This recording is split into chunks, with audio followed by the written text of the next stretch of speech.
your mark.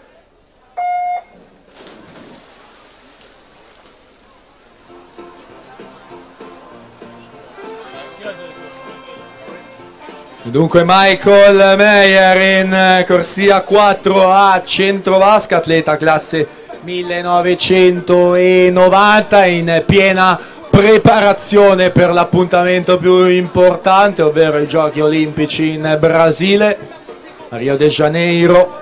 Mauro Tognato, specialista della farfalla, si prende il passaggio ai 50, 26 e 99. Tognato che è stato argento 2 volte quest'anno allo Stadio del Nuoto di Riccione e in passato ha partecipato ai campionati europei juniores nell'anno 2014.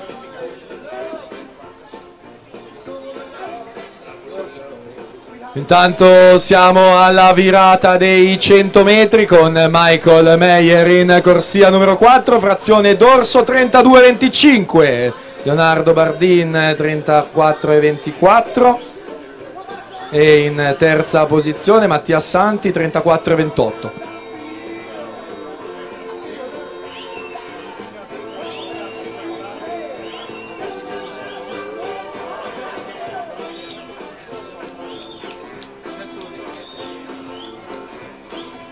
Tanto si conclude la frazione a rana, siamo alla virata dei 150 con Michael Meyer ancora al comando, frazione rana 35 e 45, Leonardo Bardin 37,72, Mattia Santi 38,15.